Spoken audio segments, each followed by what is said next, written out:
बच्चों, कैसे हैं आप सब। उम्मीद करता हूँ आप सब लोग बहुत अच्छे होंगे, मज़े कर रहे होंगे। और आज हम स्टार्ट करने वाले हैं बेसिक मैथ का पार्ट 12, जिसमें हम पढ़ने वाले हैं एडवांस नॉलेज ऑफ नंबर्स। ये मैंने खुद से एक टॉपिक बनाया है कि एडवांस नॉलेज ऑफ नंबर्स इसको कह सकते हैं। इसमें हम सीखने वाले हैं कि अगर हम किसी नेचुरल नंबर को दूसरे नेचुरल नंबर से ऐड करेंगे, मल्टीप्लाई करेंगे, डिवाइड करेंगे, सब्ट्रैक्ट करेंगे, यानी जोड़ घटाना गुणा भाग करेंगे, नेचुरल का नेचुरल से तो क्या होगा, रेशनल का रेशनल से करेंगे तो क्या होगा, रेशनल का इरेशनल से करेंगे तो क्या होगा। तो वो सारी चीज़ें हम इसमें सीखने वाले हैं। तो वीडियो को शुरू करते हैं। और वीडियो को शुरू करने से पहले मैं आपको बता दूं कि बेसिक मैथ के इससे पहले पार्ट 11 डल चुके हैं। 11 अगर आपने अभी तक नहीं देखे हैं तो उनको जरूर देखें एक बार इस वीडियो को देखने के बाद, जिससे कि जो कोई भी आपके डाउट्स हो मैथ्स के रिगार्डिंग वो सारे डाउट आपके क्लियर हो जाएं। तो चलिए वीडियो को शुरू करते हैं। चैनल को सब्सक्राइब कर लेना और बेल आइकन को दबा के रखना, जिससे कि सारे अपडेट्स हमारी वीडियो को आपको आपके पास टाइमली पहुंचते रहें। तो सबसे पहले बात करते हैं इसमें नेचुरल नंबर्स के लिए, यानी कि अगर हम किसी एक नेचुरल नंबर के साथ दूसरे नेचुरल नंबर को ऐड करें तो हमें नेचुरल नंबर ही मिलेगा। यानी कि 2 + 3 करोगे तो भैया 5 मिलेगा, लेकिन 5 भी तो नेचुरल ही है। ऐसे ही हम n-n करें, अगर हम एक नेचुरल नंबर से दूसरा नेचुरल नंबर माइनस कर दें तो इस केस में हमें क्या होगा कि कुछ कहा नहीं जा सकता, कुछ कह नहीं सकते। इसका मतलब ये है कि अगर हम माइनस करेंगे तो हमें नेचुरल मिल भी सकता है और हो सकता है कि नेचुरल ना भी मिले। यानी कि अगर हम 3 में से 2 को घटाएंगे तो 1 मिलेगा जो कि नेचुरल है, लेकिन अगर 2 में से 3 को माइनस कर देते, भाई दोनों नेचुरल नंबर है, लेकिन यहाँ -1 मिल जाएगा जो कि नेचुरल नहीं है। तो भैया नेचुरल में से नेचुरल को माइनस करेंगे कुछ नहीं कहा जा सकता। लेकिन अगर हम नेचुरल नंबर के अंदर नेचुरल नंबर का ही मल्टीप्लाई करेंगे तो भैया नेचुरल नंबर ही मिलेगा। यानी 1 × 5 करोगे तो भैया 5 आएगा। 5 क्या है, नेचुरल नंबर है। इसी तरह से अगर n/n आएगा तो वापस कैन नॉट से, कांट से, यानी कि कुछ कह नहीं सकते। हो सकता है कि नेचुरल नंबर आ जाए और हो सकता है नेचुरल नंबर ना भी आए। जैसे कि आप 10/5 करोगे तो 2 आ जाएगा जो कि एक नेचुरल नंबर है, लेकिन यहीं पर अगर आप 5/10 करोगे तो 1/2 आ जाएगा, यानी 0.5 जो कि नेचुरल नंबर नहीं है। तो यहाँ पे हमने 3-4 चीज़ें सीखी, 1, 2, 3 और 4। तो नेचुरल नंबर के बारे में ये बात होगी, जोड़ घटाने और गुणा भाग की। ऐसे ही सिमिलरली अगर होल नंबर के लिए बात आए कि होल नंबर्स हों और यानी पूर्ण संख्याएं हों, पूर्ण संख्या जिन्हें हम बोलते हैं, तो पूर्ण संख्याओं में अगर हम एक पूर्ण संख्या को दूसरी पूर्ण संख्या से जोड़ेंगे तो हमें पूर्ण संख्या ही मिलेगी। देखो इसमें 0 और आ जाता है, तो 0 + 5 करोगे तब भी 5 आएगा, 1 + 5 करोगे तब 6 आएगा, और ये दोनों ही हमारे कैसे हैं, होल नंबर है। अगर हम एक होल नंबर को दूसरे होल नंबर से माइनस करेंगे तो वापस कैन नॉट से, यानी कुछ नहीं कह सकते कि क्या होगा। हो सकता है कि होल नंबर आ जाए, सिमिलरली हो सकता है होल नंबर ना आए। अगर हम 1 में से 5 को घटाएंगे तो ये देखो -4 आ गया जो कि होल नंबर है ही नहीं। अगर हम एक होल नंबर का दूसरे होल नंबर में मल्टीप्लाई करेंगे तो होल नंबर ही मिलेगा, और एक होल नंबर का दूसरे होल नंबर में डिवाइड करेंगे तो कुछ कहा नहीं जा सकता।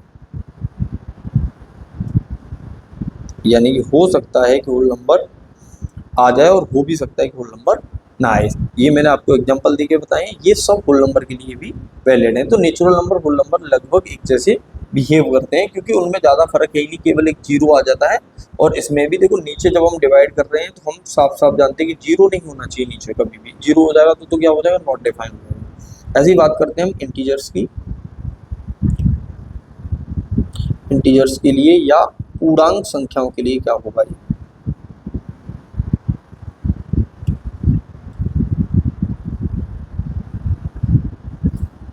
अगर हम पूर्णांक संख्याओं के लिए निकालेंगे तो क्या होगा इसमें कि अगर हम एक इंटीजर को दूसरे इंटीजर में ऐड करेंगे तो इंटीजर ही आएगा। अगर हम एक इंटीजर को दूसरे इंटीजर से माइनस करेंगे तो भी इंटीजर आएगा। एक इंटीजर का दूसरे इंटीजर में मल्टीप्लाई करेंगे तो भी इंटीजर आएगा। अब यहाँ पे कुछ डिफरेंट है, देखो यहाँ पे माइनस की संख्याएं भी आ गई, प्लस की संख्याएं भी आ गई और 0 भी आ गई। अगर आप किसी भी संख्या में कोई भी संख्या जोड़ोगे तो भाई या तो वो प्लस की आएगी और या वो माइनस की आएगी, लेकिन भाई आएगी तो इंटीजर ही। अगर हम सिमिलरली घटा रहे होते यहाँ पे तब भी हमें इंटीजर ही मिलेगा, चाहे जीरो ले लो आप इसी के साथ, और मल्टीप्लाई करोगे तब भी आपको इंटीजर ही मिलेगा।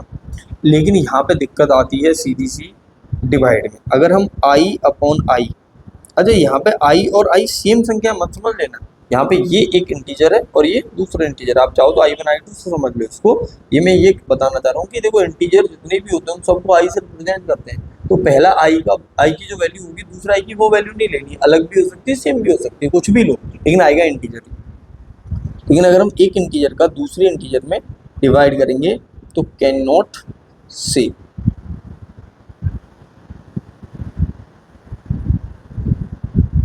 यानी कि कुछ नहीं कह सकते वापस कि यहाँ पे रेशनल नंबर भी मिल सकता है, इंटीजर भी मिल सकता है, होल नंबर भी मिल सकता है, तो कुछ कहा नहीं जा सकता क्या मिलेगा। ठीक, चलिए आगे बढ़ते हैं इसी तरह से इसी क्रम में।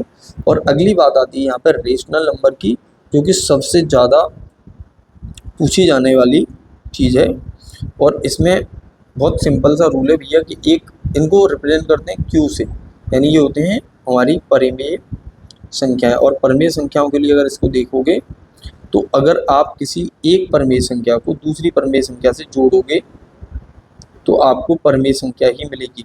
आप एक परिमेय संख्या को दूसरी परिमेय संख्या में से घटाओगे तो भी आपको परिमेय संख्या मिलेगी। एक परिमेय संख्या में दूसरी परिमेय संख्या का गुणा करोगे तो भी आपको परिमेय संख्या ही मिलेगी, और एक परिमेय संख्या में दूसरी परिमेय संख्या का डिवाइड करोगे तो भी आपको परिमेय संख्या ही मिलेगी। बस इस वाले केस में इसका ध्यान रखना है आपको कि जो हमारा नीचे है, हर पे क्या नहीं होना चाहिए, Q2 does not equal to zero, यानी Q2 को जीरो नहीं रखना है, नीचे जीरो नहीं आना चाहिए। बाकी हर केस में आपको परिमेय संख्या ही मिलेंगी, इनको जोड़ो घटाओ गुणा करो भाग करो, बस जीरो आएगा उस समय पे हमें थोड़ा सा ध्यान रखना है, हर में शून्य नहीं आएगा, बाकी सब चीज़ें वही आएंगी परिमेय। ऐसी ही बात करते हैं हम इरेशनल नंबर्स की। इरेशनल नंबर्स के लिए या कहते हैं हम अपरिमेय संख्याओं के लिए। ठीक है, जितनी भी चीज़ें मैं बता रहा हूँ आप कर करके घर पे एग्जांपल्स ले लेके भी देख सकते हो कि कहीं सारी चीज़ें फिट बैठ रही हैं या कहीं कोई त्रुटि भी है, कि ऐसा ना हो जाए कि रेशनल में डिवाइड कर रहे हैं तो रेशनल आ ही नहीं रहा है, कुछ और ही आ जा रहा है। तो मैं आपको बता रहा हूँ रेशनल ही आएगा, आप करिए, डिवाइड तो करके देखिए, घर पे बैठ के प्रैक्टिस तो करो भाई, बिना प्रैक्टिस के मैथ नहीं आता है। ये कितनी बार मैंने आपको कहा है कि प्रैक्टिस तो करनी ही पड़ेगी। वीडियो आप पिक्चर की तरह देख रहे हो ना, तो वीडियो देखने कोई फायदा नहीं, मत देखो, अभी यहीं बंद कर दो बेशक। लेकिन अगर आप इसके नोट्स बना रहे हो, प्रॉपर कॉपी और पेन लेके बैठ रहे हो, तो आपका जरूर फायदा होने वाला है, आप सीखने वाले हो, आप ब्रिलियंट होने वाले हो मैथ के अंदर। क्योंकि एक एक चीज़ बेसिक से लेके एडवांस तक हर चीज़ कवर करेंगे, चाहे छोटे से छोटा टॉपिक हो, चाहे बड़े से बड़ा टॉपिक हो, जो भी बच्चों को डाउट्स आते हैं सब क्लियर होंगे। चलो बात कर लेते हैं इरेशनल नंबर्स की कि क्या होते हैं। तो अगर हम इन्हें रिप्रेजेंट करते हैं क्योंकि पावर सी से, तो अगर एक इरेशनल नंबर में दूसरा इरेशनल नंबर ऐड किया जाएगा तो हमें इरेशनल नंबर ही मिलेगा। दूसरी बात आती है कि अगर हम एक इरेशनल नंबर में से दूसरा इरेशनल नंबर माइनस करेंगे तो कुछ कहा नहीं जा सकता, कहा नहीं जा सकता। अब देखो इन दोनों एग्जांपल्स को, पहले दोनों चीज़ों को समझ एग्जांपल के थ्रू कि देखो अगर आप एक इरेशनल नंबर में दूसरा इरेशनल नंबर जोड़ोगे तो भैया ये यही रहेगा, और ये ऐड तो होगा नहीं क्योंकि अलग अलग बेस है और पावर इनकी सेम है, भले ऐड नहीं होगा, तो ये हमारी क्या होगी, ये एक नई इरेशनल नंबर आ जाएगा, नई अपरिमेय संख्या आ जाएगी। अगर यहीं पे हम √2 प्लस √2 करेंगे तो भी 2√2 हो जाएगा, तब भी ये इरेशनल ही रहेगा, सेम संख्या हो जाए तब भी। लेकिन यहीं पे अगर हम √2 माइनस √3 करते तो ये तो हमारी अपरिमेय संख्या है, लेकिन अगर हम √2 माइनस √2 कर दें, भाई ये भी एक अपरिमेय संख्या, ये भी एक अपरिमेय संख्या हो, घटाया तो आगे जीरो, लेकिन जीरो कैसा है, परिमेय है, तो इसलिए हम कुछ कह नहीं सकते कि परिमेय आएगा या अपरिमेय आएगा। हाँ, अगर अलग अलग संख्याएं, अलग अलग प्रकार की संख्याएं हैं तो आएगा हमारा अपरिमेय, और अगर समान प्रकार की संख्या है तो घटाने में हमें हमेशा परिमेय संख्या ही मिलने वाली है। ठीक है, आगे बात करते हैं मल्टीप्लाई की। और मल्टीप्लाई और इसके सब्ट्रैक्शन के सेम रूल है। अगर एक परिमेय संख्या को, अपरिमेय संख्या को दूसरी अपरिमेय संख्या के साथ गुणा करोगे तो आपको अपरिमेय संख्या या परिमेय संख्या कुछ भी मिल सकता है। यानी कि अगर आप √5 इंटू √3 किए तो आपको √15 मिल गया, जो कि क्या है, एक अपरिमेय संख्या है। अगर √5 को मल्टीप्लाई आप √5 में कर दे रहे हो तो आपको 5 मिल जाएगा, जो कि एक परिमेय संख्या है। ठीक है, तो इसमें भी हम कुछ नहीं कह सकते कि क्या हो सकता है। और एक और चीज आती है इसमें, तो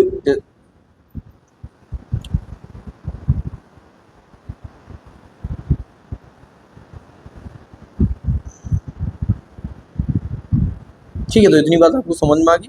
आगे बढ़ते हैं हम इसके बाद डिवाइड पे। अगर हम एक अपरिमेय संख्या से दूसरी अपरिमेय संख्या को डिवाइड कर रहे हैं तो वापस कुछ कहा नहीं जा सकता। कुछ कहा नहीं जा सकता का मतलब है कि अपरिमेय भी आ सकता है और परिमेय भी आ सकता है, सेम गुणनफल की तरह। जैसे अगर हम समान संख्या का डिवाइड कर रहे होंगे तो कट जाएगी, एक आ जाएगा और वो क्या होगा, हमारा अपरिमेय होगा। और असमान संख्या होंगी तो हमें परिमेय ही मिल। चलो, अगर हम समान संख्याओं को लेंगे तो दो समान संख्याओं और उनका डिवाइड करेंगे एक दूसरे से तो एक आ जाएगा, जो कि एक परिमेय संख्या है। लेकिन अगर असमान संख्या होगी, जैसे एक √5 हो गया, एक √3 हो गया, इस तरह से आपने कोई एग्जांपल लिया, तो इस केस में आपको वापस से क्या मिल जाएगा, यहाँ डिवाइड में भी एक अपरिमेय संख्या ही मिल जाएगी। ठीक है, अब यहाँ पे एक बात आती है कि हम एक रेशनल ले लेते हैं, यानी कि परिमेय और प्लस अपरिमेय करें, तो उस केस में क्या होगा भैया, एक परिमेय संख्या को एक अपरिमेय संख्या से जोड़ोगे तो भी हमें मिलने वाली है अपरिमेय संख्या। यानी कि अगर आप 2 + √3 करोगे तो ये √3 अपरिमेय है, 2 परिमेय है, लेकिन जो मिलेगी ये पूरी संख्या इसको जोड़ने के बाद उसको हम कहेंगे एक अपरिमेय संख्या। ऐसे ही अगर आप एक परिमेय संख्या में से एक अपरिमेय संख्या को घटाओ या एक अपरिमेय संख्या में से एक परिमेय संख्या को आप माइनस करो, तो दोनों ही केस में हमें अपरिमेय संख्या ही मिलेगी। तो दोनों ही केस में आएगी अपरिमेय संख्या, जिसे हम बोलते हैं इरेशनल नंबर। मतलब एक रेशनल को दूसरे इरेशनल नंबर के साथ घटाया जाता है, या तो आप रेशनल में से इरेशनल को घटाओ या इरेशनल में से रेशनल को घटाओ, दोनों ही केस में हमें क्या मिलने वाला है, इरेशनल नंबर यानी कि अपरिमेय संख्या मिलने वाली है। ठीक है, अगली चीज जो आती है इसमें कि एक परिमेय संख्या में हम अपरिमेय संख्या का मल्टीप्लाई कर दें, गुणा करें, तो हमें वापस क्या मिलने वाली है, अपरिमेय संख्या। अब इसमें एक चीज का फिर से आपको ध्यान रखना है कि जो परिमेय संख्या है ये अशून्य होनी चाहिए, अशून्य परिमेय संख्या, यानी शून्य ना हो। अगर शून्य हो जाएगा, जैसे मान लो अगर आप 2 × √3 कर दे रहे हो तो 2√3 ये क्या होगी, हमारी अपरिमेय संख्या होगी। लेकिन अगर आप 0 × √3 कर दोगे तो 0, वापस देखो यहाँ पे ये परिमेय है, ये अपरिमेय, तो 0 आ गया। 0 कैसी है, परिमेय। तो 0 को छोड़ के सभी संख्याओं के लिए ये रूल वैलिड होगा कि अपरिमेय संख्या ही मिलेगी। केवल परिमेय संख्या जो है वो 0 नहीं होनी चाहिए, 0 के अलावा कुछ भी हो नहीं रहा, हमें मिलेगी अपरिमेय संख्या ही। ऐसे ही अगर परिमेय संख्या अपॉन अपरिमेय हो या अपरिमेय अपॉन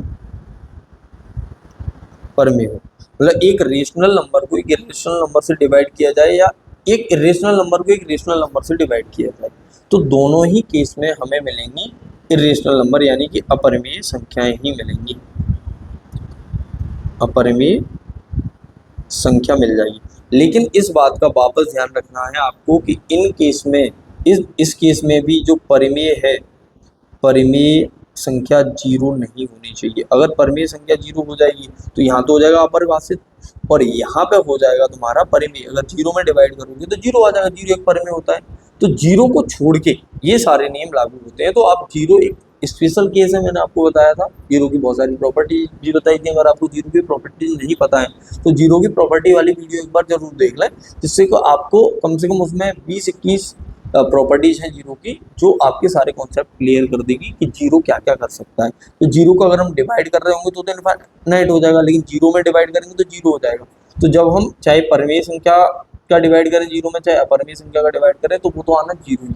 तो 0 एक परिमेय संख्या हो जाएगी। तो यहाँ पे ये रूल लागू कब होंगे, जब संख्या को हमें नॉन जीरो लेना है, यानी कि जीरो नहीं लेना है, ठीक है। तो ये सारे नियम होते हैं संख्याओं के साथ खेलने के। तो अच्छे से मुझे लगता है कि आपको इजीली समझ में आए होंगे सारी बातें। इसमें कोई होमवर्क नहीं है, होमवर्क में केवल इतनी ही चीज़ें आपके लिए कि आप इन चीज़ों को बार बार प्रैक्टिस करें, बार बार सोचें, और इनको अगर आप दिमाग से सोचोगे तो कभी भी आपको इन्हें रटना नहीं पड़ेगा, याद नहीं रखना पड़ेगा। आप बस संख्याओं को पाओगे, कोई आपसे पूछेगा एक रेशनल को एक रेशनल में जोड़ें घटाएं, तो आपको कुछ नहीं करना है, केवल माइंड में एक चीज लेनी है कि जब भी रेशनल आए तो जीरो के साथ चेक जरूर करो, जीरो के साथ भी चेक करो, बाकी और किसी भी संख्या के साथ चेक करो, तो वो सेम बिहेव करेंगे। जीरो अलग तरह का बिहेव कर सकता है, आप जीरो को जोड़ोगे, घटाओगे, गुणा करोगे या भाग करोगे तब, ठीक है। तो ये बात हो गई हमारी परमेय अपरमेय की। अब इसमें भी देखो, जोड़ने और घटाने में भी मैंने आपको जो बताया है उसमें आती तो इरेशनल ही है, ठीक है। अब चाहे इसमें तुम जीरो ले लो भले ही, जैसे परमेय प्लस अपरमेय, यहाँ जीरो होता तब भी अपरमेय आता, और परमेय माइनस अपरमेय, अपरमेय माइनस में, इसमें परमेय में जीरो ले लो तो कोई दिक्कत नहीं है। तो जीरो को घटाओ, अब बचेगी तो अपरमेय, माइनस की हो जाएगी, क्या दिक्कत है। लेकिन इन मल्टीप्लाई में और डिवाइड में थोड़ा सा याद रखेंगे, ठीक है। तो मुझे लगता है आपको ये सारी चीज़ें अच्छे से क्लियर हो गई होंगी। तो आप कॉन्सेप्चुअल चीज़ें सीखते चलें, अपने दिमाग को, अपने ब्रेन को ओपन करने की कोशिश करें, जो भी चीज़ें आपको सिखाई जा रही हैं उनको नोट करें। हर दिन जब आप पढ़ने बैठते हो, जब भी आप नई वीडियो आप देखने आ रहे हो, तो अपने नोट्स को पहले पीछे एक बार पलट के देख लो कि मैंने अब तक क्या क्या पढ़ लिया है, जिससे कि बार बार आपके सामने चीज़ें आएंगी तो वो आपको ज़्यादा अच्छे से याद रहेंगी, ज़्यादा अच्छे से आपके माइंड में बनेंगी। क्योंकि देखो, अब तक हमने नहीं पढ़ी हैं चीज़ें, तभी तो हमें पढ़नी पड़ रही है, और ये मौका आपको मिला है कुछ सीखने का, आप मेहनत भी कर रहे हो, तो मैं तो कर रहा हूँ भैया सीखो, हम सिखाने के लिए तैयार है, तो आपको भी सीखने के लिए तैयार रहना चाहिए। तो मिलते हैं नेक्स्ट वीडियो में नई उम्मीद नई उमंग के साथ। चैनल को सब्सक्राइब नहीं किया है, वीडियो पसंद आ रही है तो भाई लाइक कमेंट शेयर सब कुछ करिए, अपने दोस्तों को भी दिखाइए, जिनको भी आपको लगता है कि ये मैथ में कमज़ोर है, तो आप अपने दोस्तों की हेल्प कर सकते हैं इस वीडियो को उनको भेजकर। तो ज़्यादा से ज़्यादा इस वीडियो को शेयर करो, जिससे हमें भी मोटिवेशन मिलेगा, और हम आपके लिए और भी अच्छी अच्छी चीज़ें, अच्छी अच्छी ट्रिक्स निकाल के जरूर लाएंगे मैथ के अंदर से। मिलते हैं नेक्स्ट वीडियो में, थैंक यू सो मच, तब तक के लिए जय हिंद जय भारत।